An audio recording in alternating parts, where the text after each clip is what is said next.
Welcome to the Season Podcast. This is episode 21 on Christmas week. This is going to be a little bit of a different week for us. We're going to do 2 episodes this week. This is episode 21. We will also do episode 22. And each episode will focus on NFC and AFC. This one will be an NFC special edition breakdown as we head into the second to last week, Nick, of the NFL. Big games on the horizon, playoff picture starting to shape up. And we'll do this all over the course of the Christmas week. So it should be a lot of fun. Reminder, as always, please check out our social channels on Instagram at The Season Pod, the SZN Pod. And also check us out on our YouTube channel at The Season Pod. You see the little trend there. And please hit subscribe on YouTube. If you listen on YouTube, please hit subscribe. And if you listen on Spotify, YouTube, wherever it is you listen to, rate it. Hit 5 stars. Even if you don't like it, you think it's a 1 star, hit 5 stars. Why not? It's the way to do it. It is Tuesday, December 23rd. We are heading into the Christmas holiday here shortly. Nick, rapid fire. Favorite Christmas song? Go. I'm not even going to go with song. I'm just going to go with album. Which one? I got to go back to the Justin Bieber Christmas album. Oh, it came out I think it was like 2011. Tori hates this story because I tell it every Christmas when I play the album. I was writing my last paper in college. It was my final grade, final everything. And I was in the library, and I was just stuck. The paper was due. I waited till the last second. Shouldn't have. So you went to the my beach? last. And all of a sudden, I'm listening to the music, and all of a sudden, for 9 hours straight, just Justin Bieber Christmas album on repeat. Finally caught my flow state and wrote my paper, edited my paper like 3 times, turned it in, got like a 96 or something on my final paper. Was so proud of that. And to this day, when I hear that album, I play it every Christmas. I always think about that last paper I wrote in like a government class or something like that. I totally forget. I wish I had the paper. I don't have the paper anymore, but it was a really well-written paper. It's probably like 16 or 20 pages. Took a long time, but knocked it out. So Justin Bieber was your Adderall in college? Yeah. And you had writer's block, and you turned to Bieber during the holidays, and that just had you flowing mentally? I hit my flow state with the Justin Bieber Christmas album. So shout out to the Biebs on the Christmas album. It was legendary. Still a great album. I've got 3 daughters, and they play the Mariah Carey All I Want for Christmas Is You song like it came out yesterday. It's a great song. That's the amazing thing, that it's still like, it's become like an institution, right? I got a controversial take here, though. I think some of Kelly Clarkson's songs are starting to encroach upon Mariah Carey's stronghold of that top spot of Christmas songs. Oh, really? Songs. Yeah, now I'm talking like new modern-day Christmas songs, not classics. I'm going to give you my classic as well. But Underneath the Tree, some of these Kelly Clarkson songs, you guys all know what I'm talking about. If you're laughing, being like, no, you know exactly what I'm talking about. I'm writing down a note on my paper right now to listen to this album. I need a new Christmas album. I think Mariah secretly stays awake at night, being like, Kelly is coming for me. And I mean, I can't imagine the checks that Mariah still cashes for that song. Good for her. But Kelly's coming for her. These When did her album can't be ignored. out? They're like the Niners. Like Kelly Clarkson right now is like the Niners. You cannot ignore her. She'll come and throw 5 touchdowns on you on Monday Night Football. Just great fundamentals. Mariah is Phillip. Mariah is Phillip Rivers, where outdated, old. She's even older than 44, but she keeps showing up and she's ready to roll. And maybe her defense and her special teams are failing her. But Kelly is the Niners, and she's coming. She's coming for the NFC. And I'm telling you, she's dangerous. Look out for her. When it comes to classics, Oh Holy Night is the best Christmas song there is. And if you have a problem with that, just hit me up on social media. We can talk about it. We'll have you on the show if you have a problem with it. You might like Silent Night. I don't know, whatever your classic is. But it does not get better than Oh Holy Night. Depends on who performs it. There's a Faith Hill version that just blows me away. But that's a great, great song. Do you have a classic you like? No, you hit some. I don't have a classic off the top of my head. I just sort of, I love just having the music on in the background. You don't have a classic you like? You heathen. I always have it on in the background. I probably don't even look at like what it is. The only album I know is the Bieber one. But another thing too is, turn it on right now, dude. Are you in a valley? Turn it on. Turn Bieber on right now. I think I played too much pickleball the last like 3 days. So Nick's a big pickleball guy. I tried to get him to go back and play for the Colts because they called him over Rivers. No, they didn't, but I'm just saying it for the hell of it. And he had a pickleball tournament. He couldn't do it. I'm like, dude, the Colts want you to come play for them. And he's like, nah, man, I got pickleball. I can't do it. The Colts didn't call. Hey, if you know, you know. If you're out there playing pickleball, it's a lot of fun, and you get people that are, similar level, get after it. I mean, yesterday I played for like 4 hours and felt great, and then got a lift in afterwards, and then today it's a little rainy here, which isn't normal, but it was sort of nice. Courts were a little slippery. My shoes were worn down. It's the last time those shoes made it on the pickleball court. They're now, done. But it's fun. It's great for your brain too. But it also it also wears you out. And then I had Chipotle for lunch. Last 2 days has been Chipotle. But Let's do another Chipotle conversation. Forgot the dressing though. I told you beforehand. I went through the drive-through, and I always ask for the dressing. And I realized I had forgotten to get the dressing. If I were, I should have driven back. But I like the Chipotle flavor Tabasco. I keep that on hand at the house, so I was covered. If I ever robbed Chipotle. It would not be for what's in the cash register. I would walk in there and hold them up and say, give me all your dressing. And I want even the stuff in the back that you've been stockpiling. Give me all of it. I want every single dressing you have. They're like, that's it? I'm like, yes. They probably wouldn't even call the police. They'd be like, he just stole dressing. I want all the dressing. This guy loves the salad dressing at Chipotle. That's all I care about. It is liquid gold, though. It's really good. It's if there's a Chipotle executive listening, just know I stack it. I take advantage of the system. I stack it in my refrigerator. Speaking of Christmas Day, we have 3 games on Christmas Day, and it is not shaping up like the NFL hoped it would and like the networks hoped it would. Netflix has 2 games on Christmas Day. Netflix goes, we're going to jump in and pay all this money, hundreds of millions probably for a Christmas Day game. And this is what they get. They got duped. They give us the Cowboys and Commanders, which is Dak and Josh Johnson. Dak Prescott versus Josh Johnson, and both teams are eliminated from the playoffs. Josh Johnson's like my age. He's been playing for a long time. Both teams are eliminated. Means nothing, yet the Cowboys are a 7-point favorite. Jared Goff. So the second game is the Lions and the Vikings. Jared Goff against Max Brosmer, who's an undrafted rookie. Detroit has an outside shot to make the playoffs. They need a lot of help, though. The game is likely meaningless, and that's who you're going to get in that game. The last game is Denver going to the Chiefs. Now, that game I don't believe is on Netflix. What game? Let me tell you real quick which one that one's on. That one is on Amazon Prime. So Amazon's like, we've got AFC West tilt on Christmas Day. We've got Denver going to the Chiefs. That could be for the division. No. We got Bo Nix against Chris Oladipo. Well, it is sort of for the division. Yeah, well, I guess technically, yeah. Denver still has to win, but Denver's a 12.5-point favorite. That's Chris crazy. Oladipo is a 2022 7th-round pick to the Steelers, played at USF. He didn't even make the Steelers roster, and he's been with the Chiefs since that season because he didn't make the Steelers roster after training camp. He's been with the Chiefs. So Denver's competing for the AFC West, which we're going to get into in our second show, and the 1 seed. So it's a must-win for Denver. But they're playing a depleted Chiefs squad, and that is a 12.5-point line. Every line on Christmas Day is 7 or more, and the largest is Denver. Actually, it's 13.5. I just looked. It's been updated. 13.5 points, Denver is. So what we're going to do here today is hit the NFC and how it's shaping up for the playoffs. And we're going to hit some Eagles, and we're going to talk about what this whole thing looks like down the stretch and try to keep it as digestible as possible because these playoff scenarios, even with 2 weeks left, can get a little bit confusing. We're not going to get into every single scenario because in a lot of cases, like with the Seahawks, who are right now the 1 seed because they beat the Rams, in a lot of cases, there's just too many tie-breaking scenarios to figure out what exactly is going to happen. But we're going to give it a little bit of clarity. And, Nick, I want to start with this because I think live Super Bowl odds are really interesting to see how the betting markets are shaping up and what people think of teams.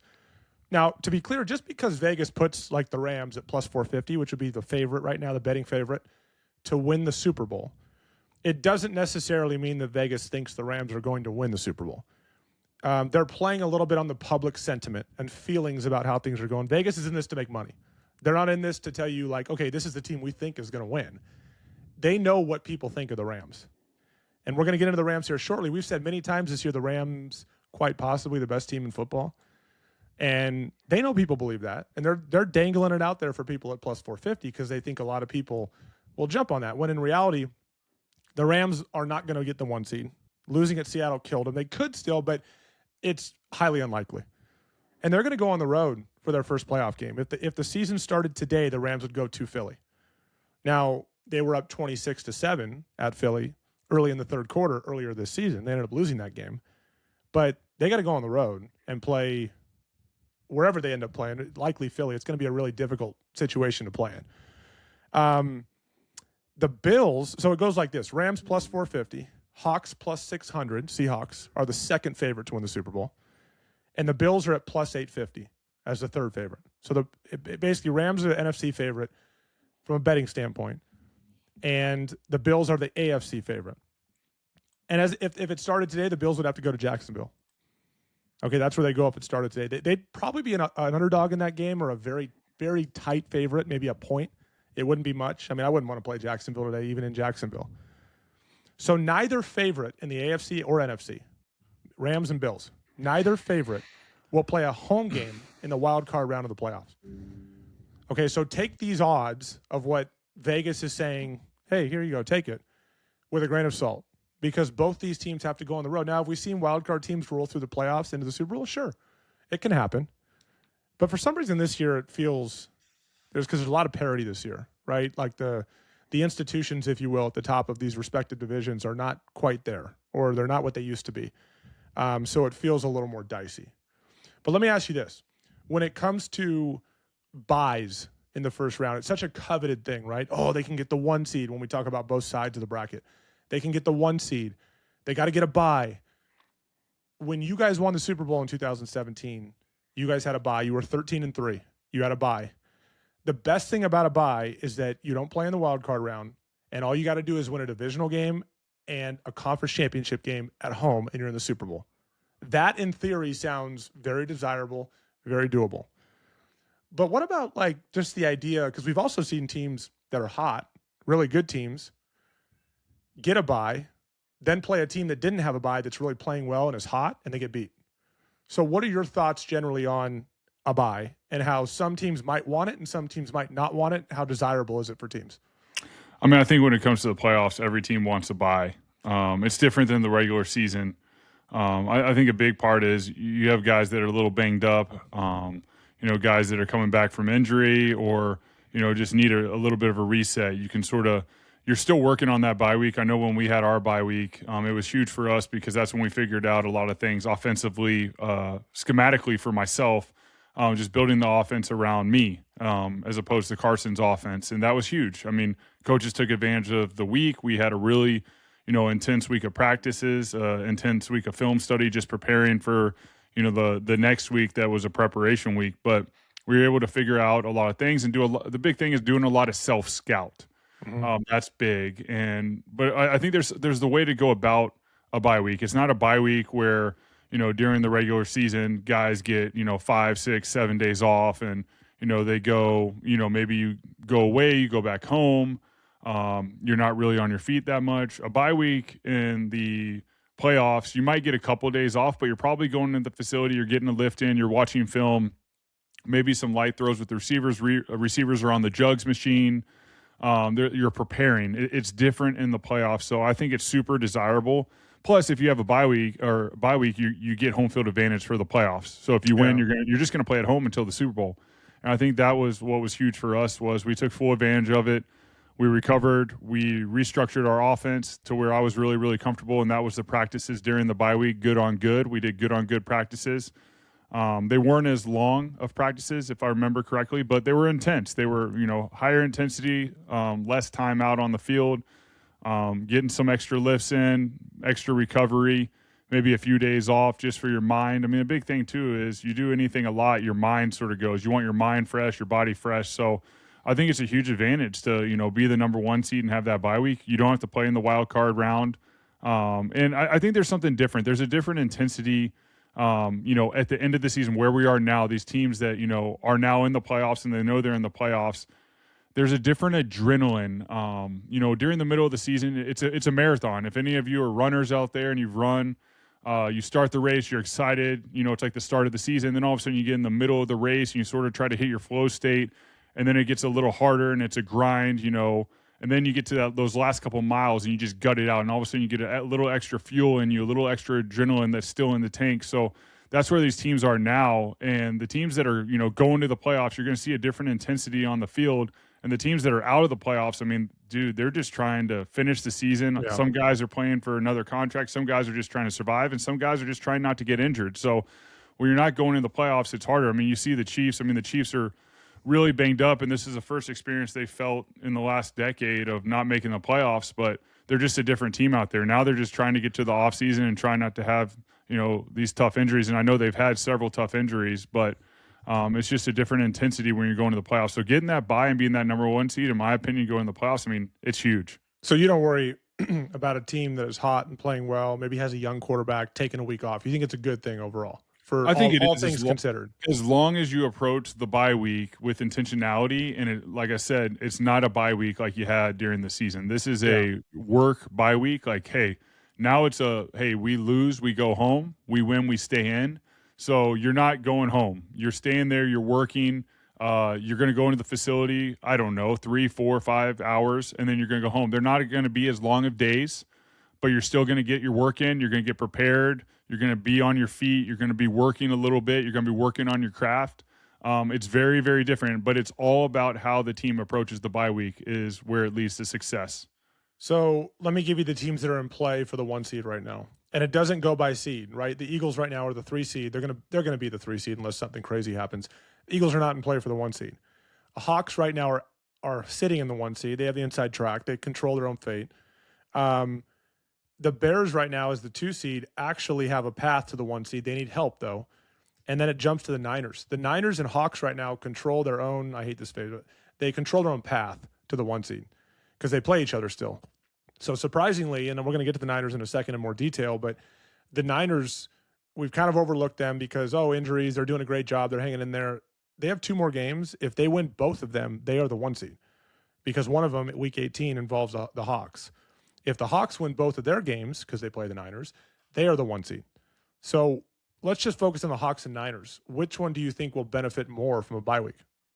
I mean, right now, I would say the Niners. It looks like Kittle got a little banged up. Yeah. That's a huge part of their offense. So that goes to, hey, get that bye week. I mean, Christian McCaffrey, I mean, we've talked about it all year where he's had so many touches, and I can only imagine, how his body feels with the load he's had throughout the year. So getting that rest for the Niners, I feel like will be more beneficial for their success down the road than the Seahawks. But either one's gonna love it. But right now, with where they are and what the Niners need with their skill positions, I think getting those guys some rest. Then, like you said, you get to the divisional round, you win that, then all of a sudden you're in the NFC Championship game. Yeah. You're hosting it at home, and you win that, you're in the Super Bowl. So it's still a tough path, but it's an easier path than anyone else has. Well, it's wild what happens, right? Because if you don't get the 1 seed, the NFC West is pretty much the standard right now. And if you don't get the 1 seed, you fall to like the 5, 6, or maybe even 7 seed, right? So if Seattle were to lose, if they're to win this week, and let's say the Niners won this week, then in week 18, let's say the Niners win in San Francisco against the Hawks, all of a sudden the Hawks fall quite a bit. Niners are at home. Seems like it would impact the Seahawks a little bit less because they're 6-1 on the road this year. They've been a very good road team this year. So they're probably more comfortable going on the road, whereas the Niners maybe a little bit more dicey. They've played a softer schedule this year. It might impact them more. Okay, so in the NFC, 5 playoff berths have been clinched. Right now, the Seahawks, the Bears, the Eagles, the Niners, and the Rams have all clinched. All these teams except the Eagles are technically in play for the 1 seed. Some of them, the Bears and Rams, need help, right? But the Hawks and Niners control their own path if they win out. If they both collapse, all of a sudden they open it up for the Bears and Rams to possibly get back in the picture. There's 2 more spots. I just said there's 5 that clinched. There's 2 more spots still available. As we know, there's 7 teams in each conference. The 1 seed gets a bye. 7 teams in each conference make the playoffs. 2 more spots are available. The Panthers right now are penciled in as a 4 seed, even though the Buccaneers might have something to say about that in week 18. The winner of the NFC South will be the 4 seed, either the Panthers or the Buccaneers. And then the other wild card spot, likely the Packers as the 7 seed, though at 9-5-1. They got the Lions kind of on their heels, but unlikely, right? Lions need some help as well. So it should be either the Panthers or Buccaneers and the Packers as the other 2 spots in the NFC. Remember, in the wild card round, 1 seed has a bye, 2 plays the 7, 3 plays the 6, 4 plays the 5. And then they reseed from there, and the 1 seed will play the lowest remaining seed. Let's talk about the Niners for a sec. no more ignoring them as a real contender. And I talk about the Niners too from a standpoint of like this team. I mean, it could be, if it started today, it wouldn't be, but it could be the team the Eagles play to start off. Right now, the Niners are the 5 seed. They have a path to the 1 seed. They finished against the Bears and the Hawks, both at home. So in Santa Clara, come the Bears this week. Niners are favored by about 3 or 3.5 points, and then they face the Hawks. If they win out, they're the 1 seed. Expect to see the matchup against the Hawks in Week 18 on Sunday Night Football. It'll probably get flexed to Sunday night if both teams win this week. Last night, Purdy goes for 5 touchdowns and carved up the Colts defense. The Niners defense, which has been a problem for the better part of the year because of injuries, right? I mean, missing their captain as a middle linebacker, and also Nick Bosa, and I mentioned Fred Warner too as their captain, and Nick Bosa. The defense held the Colts with Jonathan Taylor last night to 58 rushing yards, and they also had 2 sacks. This is a defense that can't stop the run and can't get after the passer. And they found a way to get it done last night. Why? Because they're well coached, right? Robert Saleh is a really good defensive coordinator, and they found a way last night. Phillip Rivers did his things, but they did not let the Colts run game control the game, which I think gives this defense a lot of confidence. So on the one hand, with the Niners, there's concern for the run defense overall. I'm not going to just totally remove that concern because of one game last night.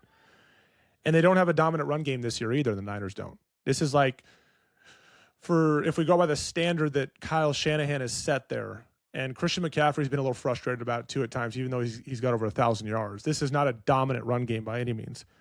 But this team could be heating up at the perfect time. They're favored by 3 points at home against the Bears. And if they get that done, they are playing the Seahawks it will be to get the 1 seed in the NFC. So the Niners could end up being that really hot wild card team that you really want to avoid. And it's all right there in front of them, especially after a wonderful game last night offensively and the defense stepping up the way they were supposed to.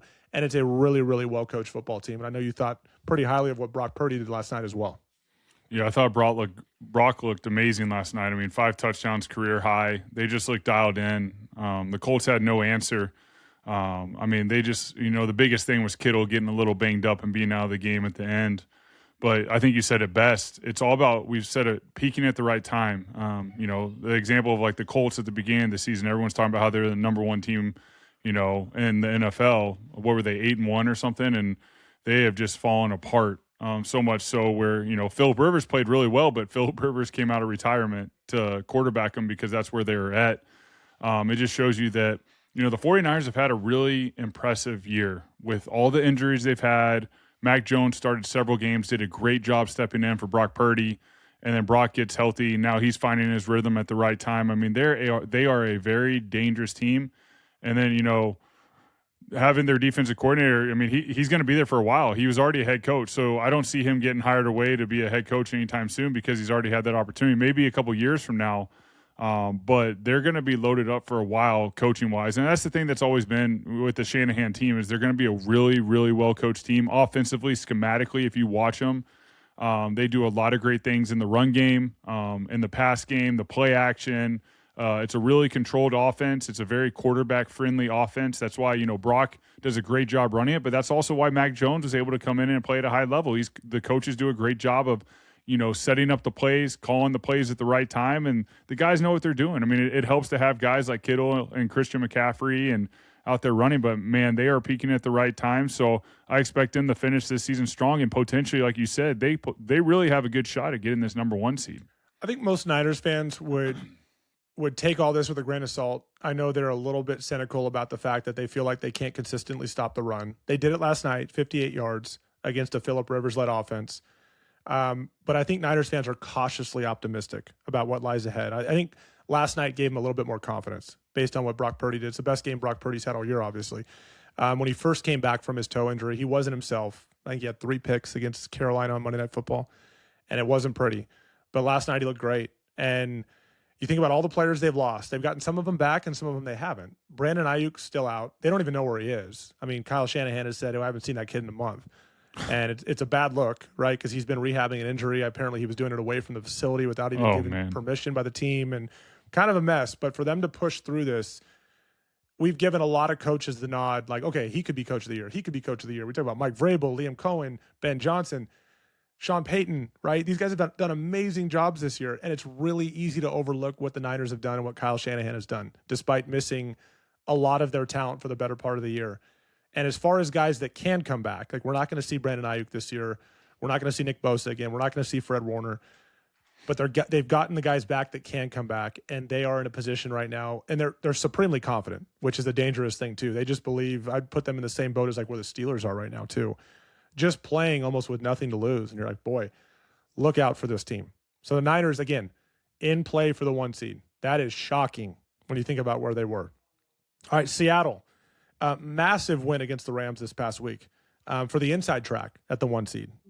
They're now 12-3. They've won 5 in a row, and they've won 9 of their last 10. So my question with Seattle is like, hey, are you peaking at the right time, right? You've just won 9 of your last 10. And the other question with them was, can Sam Darnold get you over the top? And I still don't know the answer to that question, but I can tell you this, that what he did in that game in crunch time, didn't start the game well, most first half didn't play well. What he did in that game late third and most of the fourth quarter and overtime, I think gives the Seahawks a ton of credit. That was sort of my main takeaway from the game. They finished the season at Carolina. Now, here's where it gets dicey for Seattle, because they've got to win out to get the 1 seed. They finish at Carolina this Sunday. That is a 10 a.m. Pacific time game at Carolina, and we've talked about many times, Nick, that is a trap game. Who most recently went out to Carolina and lost? Somebody on the West Coast. Was it the Chargers? No. Chargers went to Jacksonville and got their butt kicked. Right, in a similar type deal, 10 a.m. Pacific time, good football team. That is a trap game, and the Seahawks need to be very careful about that. And then their last game of the season is at San Francisco. But keep in mind, the Hawks are 6-1 on the road this year, so they have that working for them. They've played really, really well on the road. There's too many tie-breaking scenarios to count it. The Hawks just need to win out to be safe on this thing. But I think they got a lot of confidence from the way Sam Darnold played down the stretch against the Rams. I like the Seahawks. I think they would benefit immensely from home field, even though they're a good team on the road, because that is a very tough place to play. As good as I think it's a complete roster, but there's nothing to me that looks at like they do this so well, sometimes defensively. They do this so well that this is what will lead them to a Super Bowl. It's hard for me to point to one particular thing, but they just got to focus on the next 2 weeks, because right now the Niners are a serious threat to roll right past them for a 1 seed. Then it puts the Seahawks in a totally different scenario. I think that game the other night was huge for them with Sam Darnold really facing his demons. I mean, he had really struggled against the Rams, and I think there was at one point they showed the statistic he has like 1 touchdown, 7 or 8 interceptions, and it wasn't looking good. And then he was able to overcome it and put it together. I mean, that just shows me that guy, it's really been fun to watch him these last couple of years just have a resurgence in his career and the way he's doing it. I mean, what that does is it creates belief in your locker room in an extreme adverse situation against potentially the best team in football. I mean, the Rams this whole year have just been a dynamic team, and to win it the way they did, going for a 2-point conversion, going through your reads and finding the, tight end late check down across the middle is a great concept. But the biggest thing is a lot of quarterbacks in that situation, you're really trying to get to your 1 or 2 receiver, be really aggressive, try not to hold on the ball. And he was really composed, did a great job in the pocket, and just delivered that ball basically through the defensive line right to the tight end wide open. And people might be like, how is he so wide open? Well, it's sort of like a delay by the tight end, and then just sort of like he just gets right over the ball, sits down, find him at the late check down. That's hard on the defense. They see him engaged in a block. They sort of get off him. It was a great concept, but just seeing Sam Darnold in that situation, staying composed, staying in the game in the fourth quarter, getting overtime, going through all those things. And in that moment, going for 2 and winning the game, I mean, that was huge. That was a huge step for them. That was a huge step for belief within the team. And that's something, once again, peaking at the right time.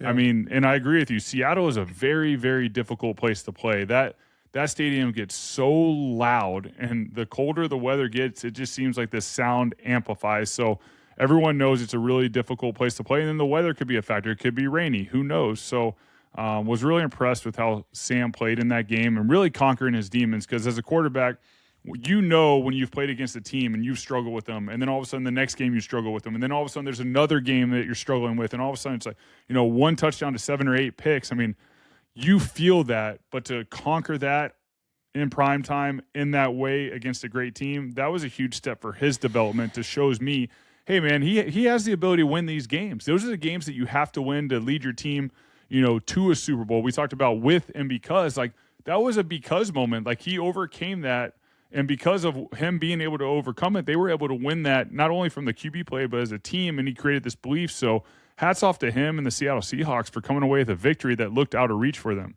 Yeah, I think the next test, it's kind of step one, right, in the number of tests that are going to be thrown Sam Darnold's way, because there's a number of quarterbacks this year where, like, okay, they've looked good all year long. Are they really going to, like, will their team to win on the biggest stages? And the next big stage that he'll see, assuming they win this week at Carolina, which they got to be careful about, the next, because that's a must-win for Carolina too, the next big stage he'll see is Week 18, where they go to San Francisco. Yes, they've been a good road team, but that will be the biggest game of the year for them to try to secure the 1 seed, because you feel the rest of the NFC looks and goes, gosh, if we think of, like, if you're the Eagles and you go, let's think about who could potentially get the 1 seed and who we know we'd have to go to get to the Super Bowl. I think you probably are less likely to want to go to Seattle than want to go to the Niners, or even to Chicago for that matter, because of what Seattle presents as a home field advantage. So that will be a really interesting one, not only this week against Carolina, but also next week against Seattle to keep an eye on. Well, I think a big thing too is that I mean, I know both teams will be in the playoffs, but if you go back to preseason football, there's a certain speed of the game. Then you get into regular season, the speed increases quite a bit, and you really notice this your rookie year. It's the first time where I remember preseason, I was like, this isn't that bad.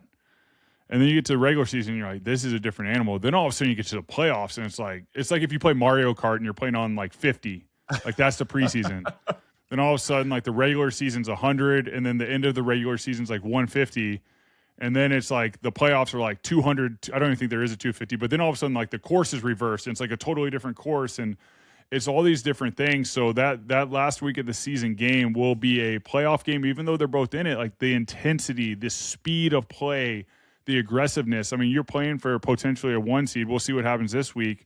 You'll see a speed of play. I remember it was 2013 season. We went down to Dallas, and it was the last game of the season, and we needed to win that game to win the NFC East, and the winner went to the playoffs. Like, it was a playoff game, and it was a primetime game, and I remember just the speed of that game was so much faster than any regular season game I had played up to that point, because it was a playoff game. We lost, we went home. We won, we were in, and we won the NFC East. So that's where you're going to start seeing the difference. And also these young quarterbacks that don't have that playoff experience, the speed will change, the pressure changes. All of a sudden you're playing a game where it's like, wow, if we win, we're going to go on another week.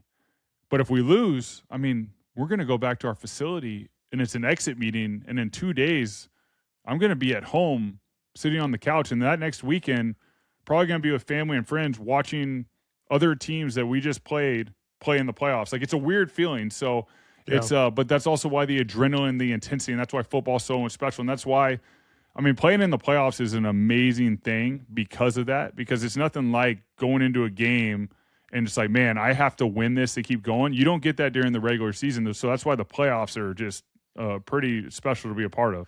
We talk about that Week 18 game where the Niners or the Seahawks will go to the Niners.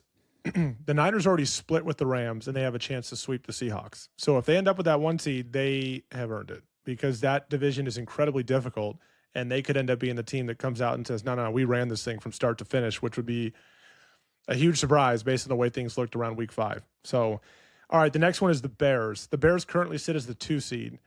Things could shuffle a little bit. They still have a path to the 1 seed. They need help. They don't control their path. They need some help. Their 4-year playoff drought has officially ended, though. They have clinched a playoff spot. They are for sure in. They've recently beaten the Eagles and the Packers and appear to be a real threat in the playoffs.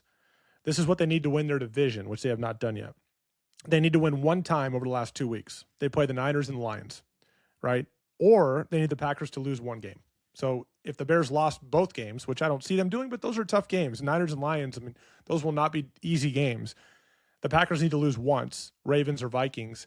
But the Bears control their own path for the division. If they just win one of those final 2 games, they will win the division. I feel better about Caleb Williams each week I watch him play. In a way, Nick, I almost feel like this is Caleb's rookie year. Last year was a disaster in a lot of ways, right? He was sacked 68 times. Not all of it was the offensive line's fault. In fact, I'd say probably a third of it was on him, holding it too long, bad decisions and all that. But nonetheless, it was a problem. Like, the offensive line wasn't good. They didn't run the ball well. They didn't have their coaching situation figured out. This feels like Caleb's rookie year with a really good head coach and Ben Johnson, offensive coach, and he has progressed so nicely over the course of the year. If there's one criticism I have is that he makes the easy things look difficult, and he makes the really difficult things look easy. So hey, it's awesome that like he had two of the best throws of his career against the Packers to win the game-winning throw to DJ Moore, and then the one in the back of the end zone where he got zero pressure and just off his back foot throws it to the back of the end zone. It was a fadeaway. Amazing throw, right? It looked like it was too high at first, and it ended up being I thought perfect. he threw it out of bounds for a second, but what a great play. So in a way, it feels like his rookie year to me, where he has progressed so nicely. Now you feel like the ceiling is as high as it could possibly be. His elusiveness is fantastic. He's durable as hell, too. I mean, so many quarterbacks that play like he does eventually get nicked up. Like, they either tweak a hamstring or they take a hit. And Caleb, all the way back to his college days, has been very durable, right? At least at this point in his career with how young he is. And look, however you want to look at it, because the defense is not amazing, but it causes takeaways. Offensively, they did not look great for the better part of the Packers game. In fact, I would say for 3.5 quarters, it was kind of a boring game because they couldn't even get a first down, right? And Ben Johnson was stoic as can be on the sideline, just like, we're going to work through this. We're going to be fine. And what it tells me about the Bears team is they have a clutch gene. If we're relying on a clutch gene, it could lead them to lose in the first round of the playoffs. Very possible. But that clutch gene also makes them very dangerous because this team believes. They get down 14 in the fourth quarter. They're like, we've done this before. We'll be fine. And their quarterback believes it. Their defense believes they're going to get a takeaway. They'll get some guys back healthy. I mean, it'd be nice to see him get Roma Dunze back at receiver at some point. But it's a team that has a clutch gene and is dangerous. I don't know how dangerous they'll be in the playoffs. You certainly have to take them seriously. But it is a team that absolutely has a clutch gene, and Caleb has progressed so nicely. I think kudos to Ben Johnson. I mean, the clutch gene and the composure and the belief in the fourth quarter really stems from, your quarterback and your head coach. When you see your head coach composed on the sideline, like you said, stoic and just locked in and always believing. I mean, guys are always looking at the head coach or looking at the quarterback. So those two guys have built a great relationship in this season. And you can tell that Caleb's being well coached with his fundamentals. And I go back to, we're going to get into quarterback play in both conferences, but I'm a firm believer in footwork and timing and rhythm as the foundation, and then the special factor of being able to scramble around, use your athletic ability, like we talked about. Caleb Williams throw off his back foot, fading away in cover zero. I mean, that's just a God-given skill set that he has. But he needed last year that fundamentals, the teaching, the coaching, and sometimes with the defensive head coach, you don't get those. You just sort of plug a player in and hope he makes plays because he was a high draft pick. I mean, that's not going to lead to success. And the thing I see this year is he's being taught every single day the quality of coaches within that facility. You also have Case Keenum, who is a veteran quarterback that has played at the highest level and done all these things, that is a sounding board for him. And like I've said it over and over again, if I have a young quarterback, not only do I need coaches that are going to work on his fundamentals and continue to grow those day in and day out the facility, but I want a veteran quarterback in that room with him so it can be a soundboard, because he might have conversations. I remember the QB room is a close group. I mean, you're doing like your workouts together. You're going in the steam room, sauna, cold plunge. You're doing your recovery together. I remember a lot of times you're doing your morning film sessions just with quarterbacks. So you want a guy that's been there and done it to like ask questions. Hey, what do you think here? Hey, you see this coverage, what would you do? And then the biggest thing is in a game, the head coach isn't always going to go over there and talk to the player. So I know when you sit down on a bench and having a tight QB room where you can sit there and be like, hey, man, like going through the tablet and looking through the photos and having someone like Case there that can go through each play with you, what you're seeing, and really cares because he knows like his role now is to back him up and to lead him to success. So looking through the eyes of Case Keenum with Caleb Williams and being able to help him. I remember – even in Philly, I had a younger quarterback in Nate Sudfeld who would sit there with me, but Nate is one of the smartest quarterbacks I've ever been around, and he would sit there and already have gone through the plays and be ready to go, and he would give me some insight, but also he'd be there, man, you look great, good job. Or, hey, like if a bad play happened, hey, it's all right. Like having your brother next to you that plays the same position to sort of help you and know that you're not alone is huge, and it looks like the Bears have done a good job of that. And then, the quality of play from Caleb Williams, I mean, that goes there. People don't realize it, and not every team has it, but having quality coaches that aren't just schematic coaches with play calling, but, hey, we're going to work the fundamentals in practice. We're going to work you on footwork drills. We're going to work you on getting to your check down. Or if things break down, like, hey, let's step up, step out. Hey, get out to the right. Hey, gain some ground. Let's throw on the run. Hey, now we're going to step up, step up. Hey, now we got to get out to the left. We need to get that left shoulder around if you're a right-handed quarterback. Get it back to your target and flick it to them. You're going to throwing off the right foot, the right balance. Hey, if you're fading away versus cover zero, the key is, it's like a fadeaway shot. You got to push off that right foot and really torque your hips. Those little fundamentals are things you work in practice that enhance your skill set for accuracy and confidence. So I see that, we'll get into a lot of these young quarterbacks. I see that in a lot of these young quarterbacks with their footwork, and it's really impressive. And then, where a lot of teams have struggled, quarterbacks have struggled this year is the timing and rhythm and not trusting themselves, not trusting the line. But I think that's been a huge step with Ben Johnson. I mean, they hired him to come in and fix the offense, and then he hired Dennis Allen to come in here and take over the defense, and they have now created a belief in this team, like you said, that gene in the fourth quarter, that clutch gene, that is something that is developed throughout the course of a season through trials. And to beat the Packers the way they did, where it was like 3 minutes to go in the game and it looked all but over, and to make those plays, I remember being in the Chicago Bears facility. They hate the Packers. You weren't allowed to have mustard on the table next to relish because that is the Green Bay Packers colors. That is how much they want to beat the Packers. So beating the Packers the way they did in that situation is huge for that franchise and the belief going forward. If you want an indication, because teams that win this many close games, the way the Bears have done, you get a little luck on your side as well. And if you want an indication of that, look no further than how that game played out towards the end. So the reason the Bears did an onside kick is because they mismanaged the clock badly. I don't care what Ben Johnson or anybody in that organization says. They mismanaged their last field goal. It took too long to get the field goal team out there, and they kicked it after the 2-minute warning. So they effectively lost a timeout, and they only had 2 of their own timeouts. So after that field goal, when they were down 7, Ben Johnson realized, okay, now we've only got 2 timeouts with under 2 minutes left. So we can't just kick this deep and just say we'll go 3 and out and get the ball, because if that happens, we'll get it with like under 30 seconds left. So what happens? They end up having to do an onside kick. They have to announce it, right? Everyone knew it was coming. They couldn't do a surprise. Everyone knows it's coming. And there's like an 8% chance they recover that onside kick based on odds across the NFL as of late. And what do? They recover the onside kick, right? Under 10% chance that thing's coming back to them, and they get it. And they go down and score. They had barely scored. They had like their touchdown success on the game had been like very, very remote. So not only do they mismanage the clock, it forces them to do something that puts them at really tough odds to still win the game. They recover an onside kick, they go down and score. Then they win the toss in overtime.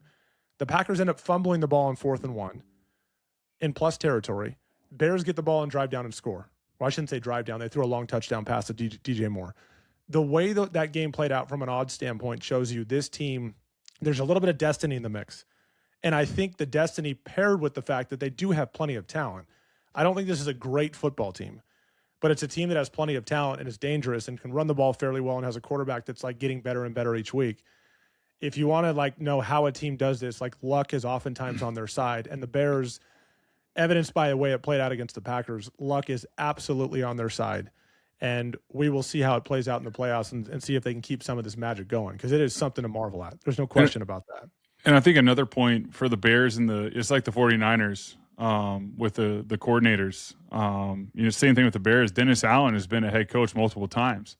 Right. And he's done an okay job as a head coach, but I mean, he's now a defensive coordinator. I mean, he's gonna be there for a long time. I mean, he's at where he's gonna be. I don't know if he'll get another head coaching opportunity. So you're not gonna lose your coordinators, which is always a very difficult thing to overcome. Like we talked about it earlier in the year with the Lions. We knew that was gonna be difficult. They were actually proving us wrong through like 5 games. We were in disbelief with how good they were playing. We were like, man, like they were able to replace both coordinators and play at a high level. But down the stretch, it has come to fruition that teams figured them out, and that has been a difficult thing for them. Not so much for the 49ers. They're going to be locked in with offensive and defensive. Same with the Bears. They're going to be locked in with their coordinators, which is going to benefit them in the long haul. So I don't think this is just like a Bears team this year that's building that's going to have a great chance to make a run and making all this believe. I mean, this is something they're going to be able to stack on for years to come because of the coaches they have and the opportunities that they had already had. They're not most likely going to get again anytime soon. All right, so that's your current 2 seed, the Chicago Bears. The 3 seed is the Eagles, and I don't think this is going to change. I mean, barring a series of very unlikely events all happening together, the Eagles are kind of nestled in comfortably as a 3 seed. They won the NFC East on Sunday with a Commanders win. This is the Philadelphia Eagles. They are the first repeat, like everybody knows, every Eagles fan is aware of this stat. First repeat champ in the NFC East, meaning they won it last year, they won it this year, since they won 4 straight in 2001 to 2004. So nobody since 2004 has gone back-to-back in this division, and the Eagles just did it for the first time since then.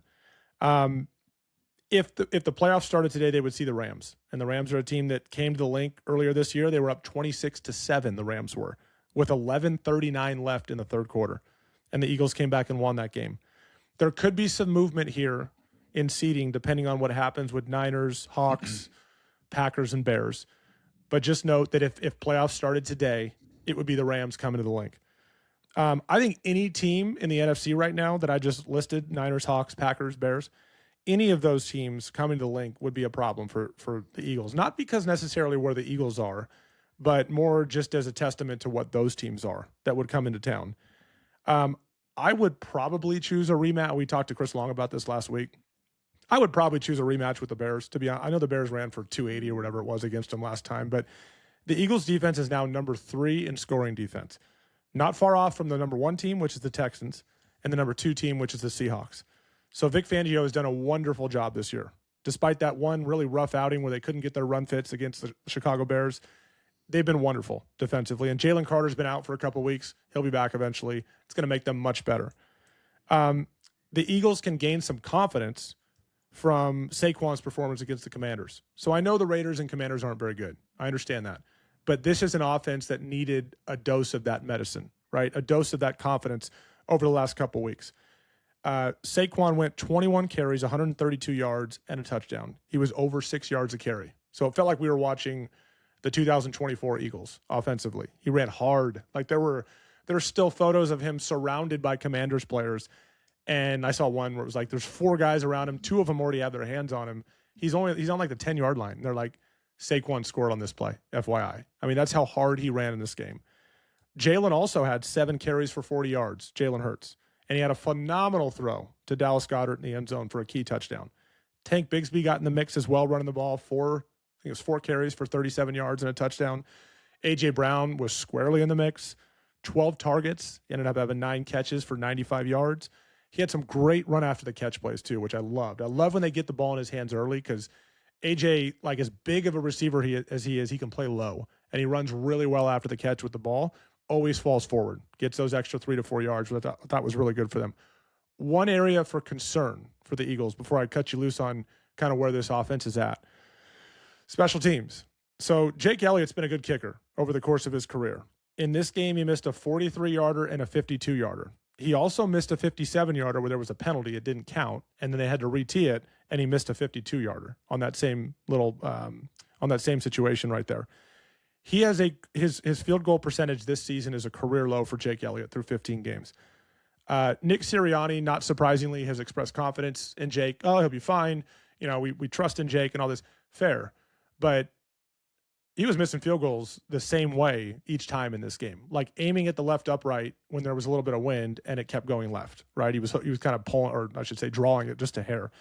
So, Nick, where are we right now? On the heels of 2 really good offensive output days, Raiders and Commanders, not good football teams this year. Where are we right now in the Eagles offense as the 3 seed and a team that could, if Philly fans are hoping this team starts to get hot, a team that could be a threat as we enter the playoffs?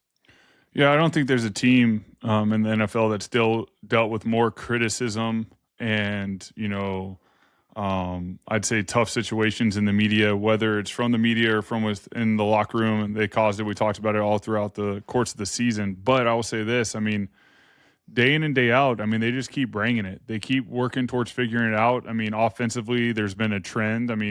Increased under center formations, more play action. They're committing to the run game because they know they need to get Saquon going. Their third down percentage is getting better. Red zone efficiency is high. Last 2 weeks, I don't even know if they've had any turnovers or limiting turnovers and negative plays. The biggest thing just watching this last game is the protection for Jalen Hurts, just to drop back and pass. And, conceptually, there's still a lot of stop routes, go routes. I'd like to see some more play action crossers, but, they win a lot of empty formations against the Commanders, and that was probably just because you can see where your deficiency is in the protection, and you can also recognize the coverage. They knew that playing the Commanders, hey, if we go empty, we're going to get to see the coverage right away, and Jalen's going to know which side of the field to work, and he can be on time and rhythm. I thought he did a really nice job with his footwork in this game. On time and rhythm for the game. Thought he made good decisions, was very, very efficient. The last couple weeks, I think he's had 5 touchdowns, 0 interceptions. I know they haven't been against great teams, but honestly, sometimes when you play against bad teams, I mean, those games can get ugly, and I think they've done what they need to do these last 2 weeks to, increase. A.J. Brown is now squarely a part of the mix. Kevin Patullo has done a great job dealing with all this adversity. I mean, the guy has had so much adversity throughout the course of this year, but I think he's done a great job in the media. He's doing a great job with the guys. He's getting everyone involved, and every single week I see it getting incrementally better. I see Jalen's footwork the last couple of weeks have been really, really good. I feel like he's been more on time and rhythm. That needs to increase. This is a great test this week against the Bills. I actually, and I know people are like, oh, you're biased, but I think they're a team that no one's really talking about. No one is betting for them to repeat. But people don't realize playing in Philadelphia, tough place to play, media market, all those things. You're going to get tough questions. You're not going to get the easy questions. They've dealt with a lot of adversity. I know Chris Long, the bunny rabbit thing, what was it? The good Positivity bunny? Positivity. But they've done, different things. But the thing that impresses me is they keep bringing it. They keep going out there. To me, I have them circled as probably the most dangerous team because defensively they're great. Special teams had a little hiccup last week, on the opening kickoff. There's a couple of things here and there. One, they were supposed to take a knee in the end zone or later in the game, and Shipley fell through and just kept going.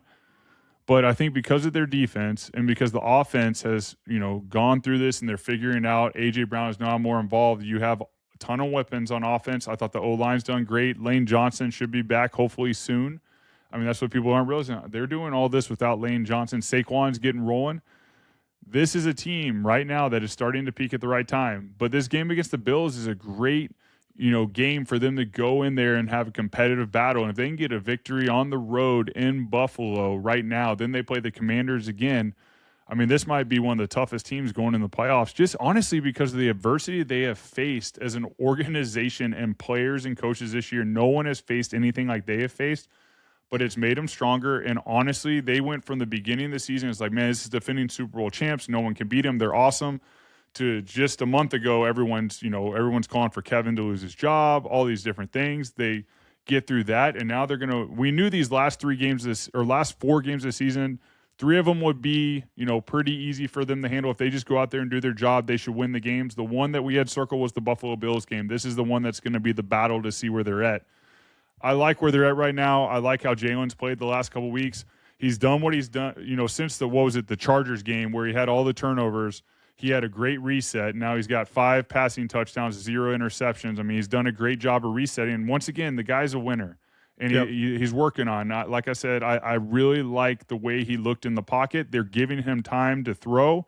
He's throwing on time and rhythm. And when things aren't there, he's stepping up in the pocket. He does a great job of stepping up, getting out, getting 4, 5, 10 yards, getting out of bounds, sliding. Let's live to play the next day. And that is a huge part of his game that he's so elite at. So I think the efficiency that Jalen Hurts is playing at right now, protecting the ball, running their offense, and as a team with that defense and their special teams just does their job. Obviously, Jake has to kick better. I think Jake's year last year was a little shaky as well, and then the playoffs he played a lot better.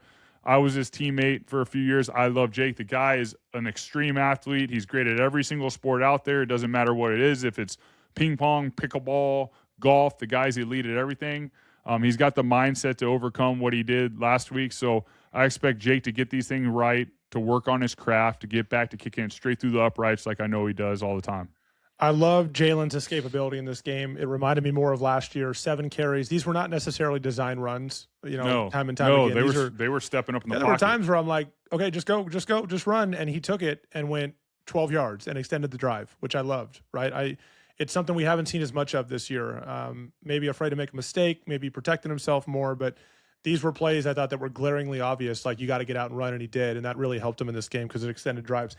I love the timing of the Bills game for them. Yes. They are only a 1.5-point dog at Buffalo this week, so it's a very tight line, and I think it's a hat tip to the fact that the Eagles have stabilized a little bit offensively, again, against a couple bad teams, but this will be a great barometer for them.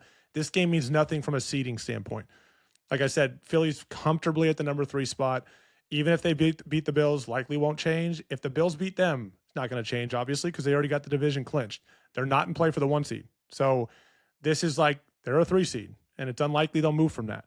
This is just a great barometer for where they're at and a chance to really, really, really build that confidence in Buffalo. We know this Buffalo team, Josh Allen was banged up at Cleveland this past week, and when I think it was his ankle, and when that happened, they weren't the same the rest of the game. They almost lost that game to Cleveland. They ended up winning 23-20. So it's a really good opportunity. I'll tell you this about the Eagles being dangerous. Imagine just to underscore that. Imagine being the Rams right now and being like, we've had an incredible season. We think the Rams likely the best team in football from top to bottom.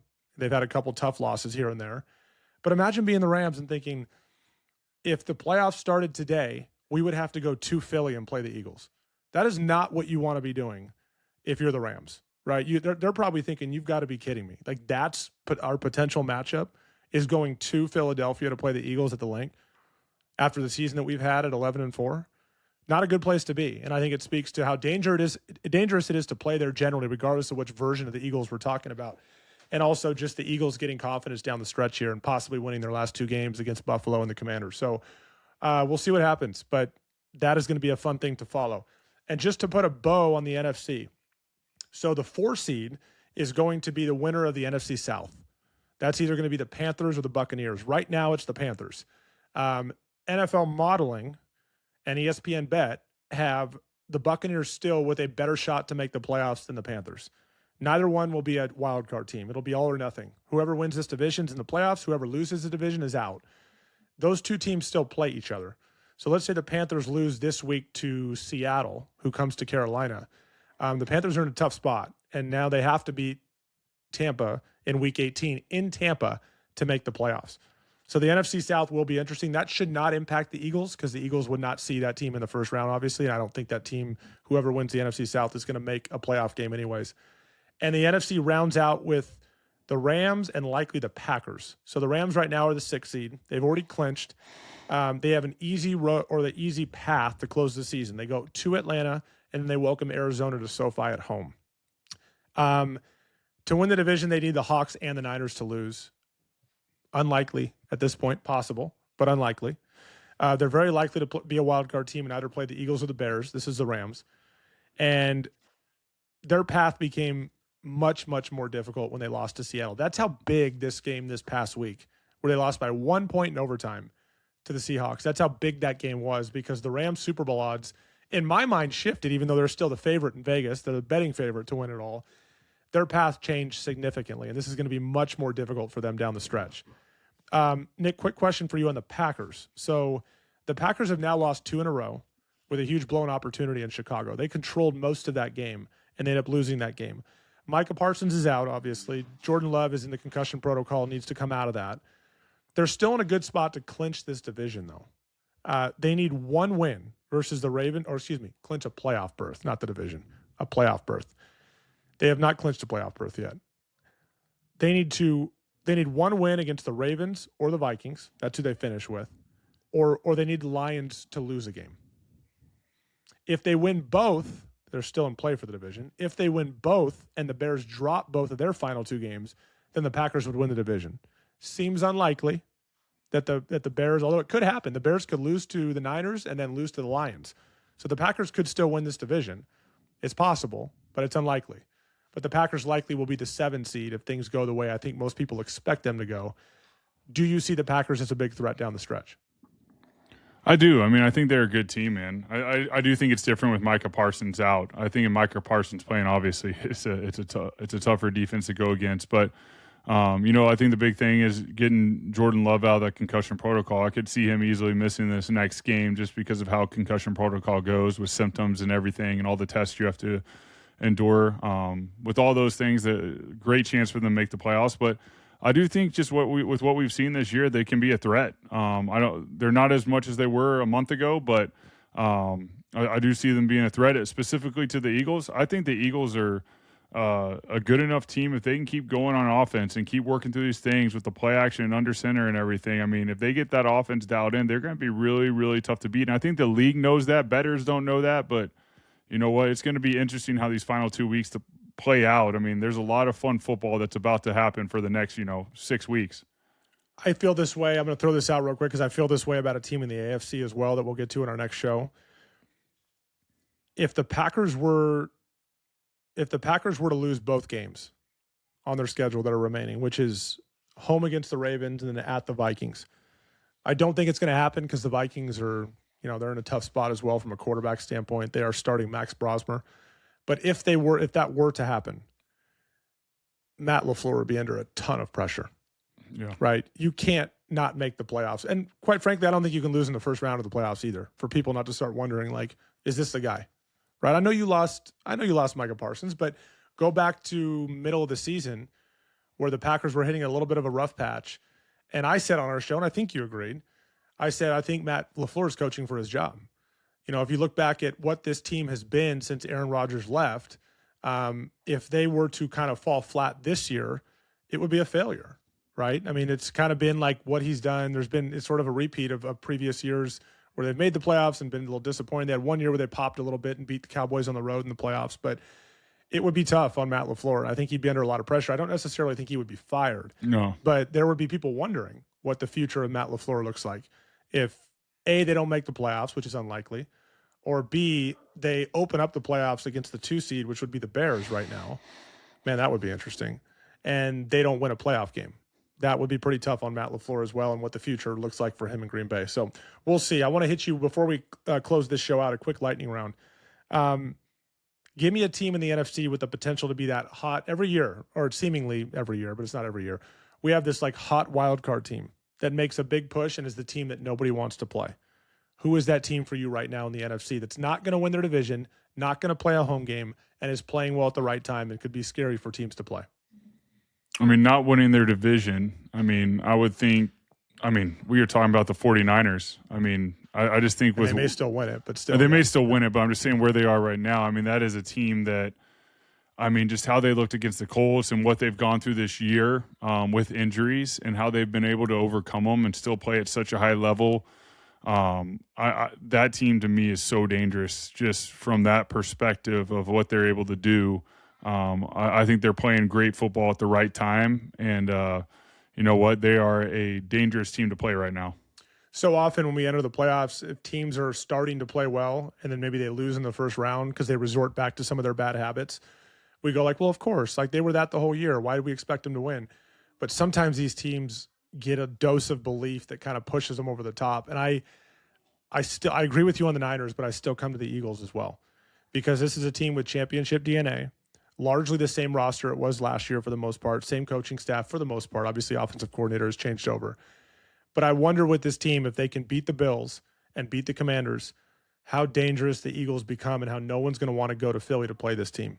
I'm not ready to declare them as the hot team to look out for, but we're going to revisit this in a couple of weeks based on how they finished the season. They're the 3 seed regardless. But the way they finished the season from an intangible standpoint, what that can do to a team that is coming off a Super Bowl win last year and has a lot of the same dudes, we'll see. That's one of the more intriguing storylines, I think, in the NFC. And, could they end up being a team like losing early and people being like, well, of course, because they had so many holes this year and we talked about them all year long and they just showed up again in the playoffs. Yeah, that may be the more likely scenario, but I think you still got to watch out for how things finish. And we'll revisit this when we get to the end of week 18. I think that'll be good. So that is a good summary of where we're at in the NFC. Some emphasis on the Eagles as well, and what this thing looks like going into week 17 and why these games this week are so important. This is a massively important weekend of NFL football. Some of it Christmas Day, but not really. More as we lead into the weekend. Should be fun stuff. This has been the Season Podcast, episode 21, kind of a special edition of the NFC playoff picture and how things look. As always, we thank you for listening. Check us out on @TheSeasonPod on YouTube and @TheSeasonPod on Instagram as well. Thanks for listening.